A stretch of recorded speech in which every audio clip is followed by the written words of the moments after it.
Salut à vous les gars, en Afrique, en Amérique, Asie, Europe et partout dans le monde. J'espère que vous allez bien. Moi ça va pas très bien, je me suis chopé une grippe, j'ai perdu un peu de ma voix, j'ai des migraines, j'ai le nez qui coule, donc ça va pas trop, mais bon, je vais quand même faire cette vidéo et aller me reposer. Désolé de ne pas être très en forme, mais le show doit continuer. Voilà, the show must go on. La vidéo, je voulais faire une petite dire quelques mots sur la célébration et la semaine dernière de ce qu'on appelle en anglais D-Day, sinon le débarquement normand. Vous savez que chaque année, les pays occidentaux se retrouvent en France, je pense bien en Normandie, pour célébrer donc le débarquement normand qui s'était tenu en 1945. Débarquement normand, c'est donc cet événement où les alliés, les alliances des pays européens et l'Amérique, bien sûr, où les soldats débarquèrent donc sur les côtes de la Normandie, et donc d'où son nom, le débarquement normand. C'était pour donc combattre les dernières tranchées des nazis, d'Hitler, et de ce qui devait après sceller donc la victoire des alliés contre donc le nazisme et contre Hitler, et devait donc déterminer la fin de la Deuxième Guerre mondiale. Et donc pendant le débarquement normand, il y a la présence des vétérans, donc ceux-là qui avaient survécu la Deuxième Guerre mondiale, les soldats qui avaient combattu, ceux qui sont encore vivants. Donc on les honore, mais aussi on honore aussi la mémoire de ceux qui étaient tombés pendant la guerre. Mais ma note ici, c'est de constater une réécriture de l'histoire. Vous savez, les Occidentaux sont très très bons à réécrire l'histoire. Ils ont leurs médias de grands chemins. C'était un vrai outil pour faire passer un ange pour un démon et un démon pour un ange. Ils sont très bons pour ça. Et ce sont des médias qui peuvent faire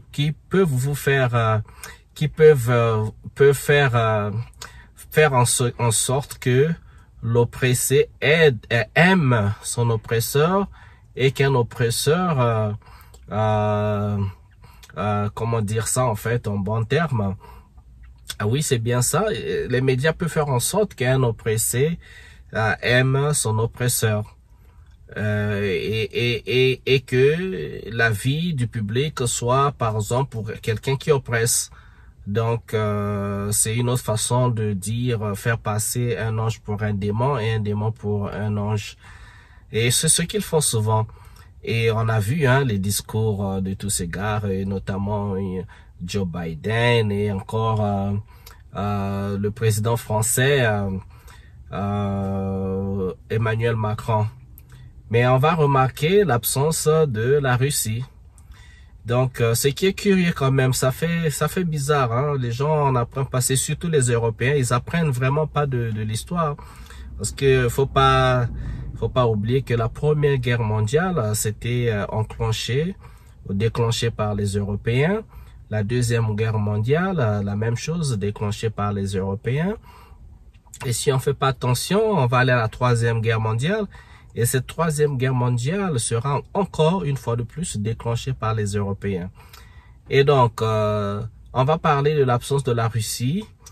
Vous savez, depuis quasiment après la Deuxième Guerre mondiale, on a toujours fait, surtout les Américains, ont toujours voulu faire passer la Russie. Donc, dans le temps, c'était l'URSS, donc l'Union soviétique. Ils ont toujours voulu faire passer la Russie comme étant une autre forme de nazisme, quoi. Et des nazis, c'était comme des monstres, des démons, des gens pas bien, donc les communistes et tout, quoi, tout ce qu'il y a de mauvais. Et ils ont toujours fait faire disparaître la Grande Russie de l'histoire. Ils ont toujours voulu faire disparaître la Grande Russie de l'histoire. Ils ont fait des films, vous voyez les films de guerre américains, les Rambo, tout ce qui était les films de la guerre du Vietnam. On voyait toujours un Américain, un seul gars qui va le combattre contre des soldats vietnamiens et contre même les soldats russes, parce que dans le film Rambo, il y a les Vietnamiens et qui avaient l'aide de la Russie, bien sûr. Et on a retrouvé la même chose dans Rambo 2, on a vu la même chose dans Rambo 3, dans Rambo 2, c'était au Vietnam, on a retrouvé Rambo 3, c'était en Afghanistan. Et donc, en Afghanistan, il y avait encore la Russie. Donc, en Vietnam, Rambo 2, c'est les Américains qui gagnent la guerre avec un seul soldat, un contre tous. Rambo 3, c'est encore le même Rambo, un soldat contre des Afghans et les Russes. Donc, il y a eu tellement des images comme ça, on fait passer la Russie comme, voilà quoi, des losers. Mais en réalité, les vrais losers, ce sont les Américains, parce que ils n'avaient pas gagné la guerre du Vietnam. Ils ont envoyé leurs soldats à la mort juste pour se faire massacrer. Ils n'avaient pas gagné en Afghanistan. Vous avez vu de quelle manière les Américains ont quitté l'Afghanistan. Ils sont restés là 20 ans. En 20 ans, on ne sait pas trop ce qu'ils ont fait en 20 ans. Il a suffi de moins de 10 jours qu'après leur départ, que les talibans ont repris le pouvoir. Donc, on ne sait pas trop ce que les Américains faisaient en Afghanistan après tout ce temps. Bon, on comprend, hein, l'opium, ils exploitaient l'opium, ils ont pris leur part de magot, ils sont partis. Parce que les Américains font les calculs, hein, ils viennent à un endroit seulement s'il y a un intérêt. S'ils vont gagner quelque chose, dès qu'ils gagnent, ils sont là. S'ils vont pas gagner, ils seront jamais là. Vous voyez juste l'histoire, hein. Si vous n'avez pas le pétrole, des diamants, de l'or et tout, l'opium, la drogue, ils sont pas là. Et donc, revenons sur cette absence de la Russie. Moi, je trouve que c'est quand même intéressant parce que tout le monde doit savoir, pour ceux qui sont intéressés à l'histoire, mais n'aurait été la présence de l'URSS, cette guerre a été gagnée, c'est à cause de la Russie. N'aurait été leur présence, cette guerre ne serait certainement pas gagnée ou ça prendrait encore plus longtemps pour gagner. Les Américains sont arrivés à la dernière minute. Les Américains sont arrivés à la dernière minute. Ils observaient de loin, ils vendaient leurs armes comme d'habitude, comme ils ont fait à la Première Guerre mondiale. Ils étaient là pour vendre les armes. Les banques américaines étaient là pour financer les deux parties. Hein. Ils ont financé, que tu sois du côté des bons ou du côté des mauvais, c'est pas leur problème. Eux, ils financent. Tant que vous allez leur devoir de l'argent, avec des taux d'intérêt élevés, et ils s'en font du pognon, ils s'en fichent de vous, que vous soyez bon ou mauvais, c'est pas leur problème. Et donc les Américains sont arrivés à la dernière minute, et même quand ils ont fait leurs bombes atomiques là, les bombes atomiques, pourquoi ils n'ont pas jeté la bombe atomique en Allemagne? Vous ne vous êtes jamais posé la question? Pourquoi est-ce que les Américains n'ont pas jeté la bombe atomique en Allemagne alors que la guerre se passait là-bas? Pourquoi ils ont jeté la bombe atomique au Japon, à Nagasaki et Hiroshima? Pourquoi? C'est ça le truc. La guerre des nazis, les nazis c'était en Europe, ils sont allés jeter les bombes au Japon. Donc pour revenir encore sur cette histoire, toujours cette façon de vouloir changer l'histoire. J'ai vu le débat comment, mais surtout quand j'ai vu le président français parler, je me suis dit, mais très très pathétique. Mais la France a carrément oublié qu'elle était occupée. La France, elle était sous l'occupation des nazis. Hitler a marché sous la Tour Eiffel. Hitler a marché sur les Champs-Élysées. Hitler, lui-même Hitler en personne. Si vous avez des doutes, allez juste sur Google, frapper, marche Hitler sous la Tour Eiffel, la France occupée. Faites juste une petite recherche Google, vous allez voir les images sont là. La France était sous l'occupation naziste. Tous les généraux français avaient détalé. Leur plus grand général, le général de Gaulle, il avait fui, il est allé d'abord en Angleterre, il faisait des discours à distance. Le gars est allé jusqu'en Afrique. Il est arrivé au Congo, Congo-Brazzaville. On a même nommé le Congo-Brazzaville, était devenu la capitale de la France libre. Et qui a libéré la France? Donc, tous nos vaillants ancêtres, nos vaillants soldats africains, ceux qui étaient soldats et non soldats qu'on a enrôlés de gré ou de force pour aller libérer la France. Donc ils sont venus, on les appelait les tirailleurs sénégalais. Mais c'était pas les tirailleurs sénégalais, ils sont venus de partout de l'Afrique à domination française. Donc ils sont venus du Sénégal, du Congo, Mali, un peu partout de l'Afrique, ils sont venus de partout. Et ils sont allés combattre pour libérer la France. Et quand ils allaient combattre pour les Français, vous savez ce qu'ils faisaient? Les Français, les généraux français, ils mettaient nos ancêtres, donc nos vaillants soldats, au premier rang. Donc nos ancêtres, à nous, nos soldats africains, les soldats africains servaient comme de boucliers humains. Donc on vous met au premier rang, c'est vous que vous faites massacrer en premier. Et ceux qui sont derrière vont aller pour pouvoir gagner du terrain. C'est ce qui se passait. Mais malheur pour eux, et beaucoup de nos soldats venaient avec avec leur petit gris-gris et aussi avec beaucoup de connaissances, de tactiques, beaucoup de sens de combat. Et ils arrivaient à épater les généraux, les colonels et la tête commandant des armées françaises. Il y a eu des prouesses, il y a eu, puis on fera peut-être une vidéo pour ça une prochaine fois pour vous montrer quels étaient au fait nos héros africains, parce qu'on ne dit pas leur nom, on veut toujours les effacer de l'histoire.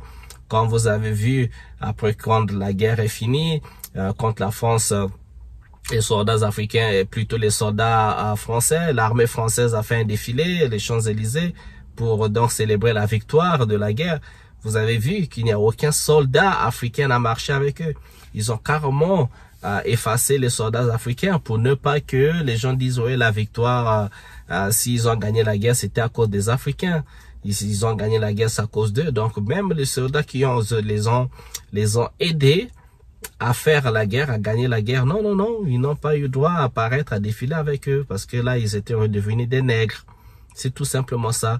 Et vous avez même vu à Tcharoy, le massacre à Tcharoy, les soldats qui réclamaient juste leur compensation, tout ce qu'on leur avait promis comme indemnité, on ne voulait pas le leur donner, on les a massacrés à Tcharoy. Tapez juste sur Google le massacre de Tcharoy au Sénégal. Tcharoy, je crois même le célèbre acteur Omar Sy a fait un film dessus, ça lui a donné, il a reçu toutes sortes de bruit, de machin, tous les haters là et tout, ces détracteurs ont foutu là, ont eu à écrire, hein, ont eu à dire quoi. Donc vous avez vu que même malgré ça, pour que le simple fait que nos vaillants soldats réclament leur compensation, ils se sont fait massacrer. Donc c'est là où nous sommes. On fait face à des gens qui sont très monstres, très ingrats, sans scrupules. Ça, ce sont ces gens. On est là, en fait, l'élite française et autres. J'ai dit ça plusieurs fois. Pour eux, en fait, un Africain noir, c'est un moins qu'un humain, en fait. Il est là pour l'utiliser, il doit être l'esclave, il doit être toutes ces histoires. Et ils font la même chose même avec leur propre confrère, la Russie. Donc c'est ce qui est marrant. Ils ont voulu faire effacer la Russie de la face de l'histoire de la guerre mondiale. C'est pathétique, hein, c'est pathétique. Alors que c'est la Russie qui a gagné plus de batailles contre les nazis. C'est la Russie, cette grande Union soviétique qui a perdu plus de soldats, plus que n'importe quel pays qui a participé à la Deuxième Guerre mondiale. Et c'est cette même Russie, c'est cette grande Russie à qui on veut faire la gueule. Mais franchement, je dis, les gens, il faut être un peu fou, un peu dingo. Moi, j'ai vraiment pitié de la France et du peuple français. J'ai pitié de le français. Le peuple français, dites-moi un peu, vous les Français là, ceux qui sont là avec vous, votre Macron là, le petit chat, votre petit chat, le chaton de l'Élysée là. Vous avez déjà gagné quelle guerre en fait? La France a gagné quelle guerre? Si c'est pas pour faire la guerre aux pauvres Africains, vous avez déjà fait la guerre, gagné la guerre contre qui? Vous êtes allé vous battre contre qui? Même en Algérie, là, seulement vous avez fait la guerre de l'Algérie, on vous a maltraité, là, vous avez dû quitter. Vous avez fait la guerre contre qui? Vous vous battez seulement contre des pays, les pays moins faibles, là. Seulement, en fait, la France fait la gueule seulement aux Africains. Et vous savez, encore là, vous avez la chance parce que Poutine n'est pas trop agressif. Parce que si Poutine était agressif, vous faites passer Poutine pour le plus agressif, le monstre et tout ça. Mais je me dis, on me dit toujours qu'en fait, en Russie, on pense que Poutine, il est trop doux. Alors, si c'était pas Poutine à la place, je sais pas où est-ce qu'on serait aujourd'hui. Vous faites passer Poutine pour le... Mais vous oubliez que pour détruire la France, c'est pas si compliqué. Pour donner du fil à retordre à la France, c'est pas si compliqué. Poutine n'aura qu'à armer, faire une forte alliance et éliminer la présence, la coopération française en Afrique. C'est tout. Arracher à la France ses colonies. C'est tout, c'est fini. Il n'y a rien d'autre à faire. Vous avez vu le Niger, rien qu'avec le Niger, le Mali, le Burkina Faso, vous voyez les répercussions. Maintenant, la France a combien? Plus d'une vingtaine de colonies dans le monde. Principalement en Afrique. Si on ajoute la Nouvelle-Calédonie, on ajoute la Guyane, on ajoute quoi d'autre? Les îles, il y a une île à côté de Madagascar, j'ai oublié le nom, il y a une île que la France occupe illégalement à côté de Madagascar. Arrachez tout ça à la France, vous allez voir. C'est tout, arrachez tout ça à la France. La Russie n'a qu'à dire, bon, on va armer ces pays africains-là, on va vous dire, bon, chassez toutes les bases, chassez l'armée française, chassez les Français, fermez toutes les ambassades françaises chez vous, on vous arme et tout. Vous allez voir en fait qui a besoin de qui. C'est pas si compliqué que ça. Voilà, je suis pas très en forme. C'était ça ma vidéo pour aujourd'hui. Je dois aller me reposer, mais il fallait que je tienne parce que je me dis quand j'écoute le président français parler, quand il dit là, leur manière de soutenir l'Ukraine, envoyer la guerre, mais c'est les mêmes gens qui vous parlent de démocratie, de paix. Vous comprenez tout simplement que, au fait, c'est des mots pour endormir les naïfs. Des mots pour endormir les naïfs. Il n'y a pas de démocratie, il n'y a pas de paix, il n'y a pas de... Et ils utilisent ces mots quand ça les arrange. Quand ça les arrange, ouais, ils sont là, vous êtes démocrates. Mais quand c'est pas à leur faveur, il y a plus de démocratie, il y a plus de paix, il y a plus de machin. Et pourtant, vous voyez, depuis que ça a commencé, il y a aucun média français de renom qui parle de paix, de négociation. Eux-mêmes, ils parlent pas de paix parce que ils savent ce que la guerre en question leur apporte. Ils savent leur but principal, ils savent. Et ils ont leurs médias pour influencer les naïfs. Voilà. C'était ma vidéo pour aujourd'hui. Je vous souhaite le bien et le bonheur chez vous. Souhaitez-moi bonne guérison. Ok. Merci. Ciao, ciao.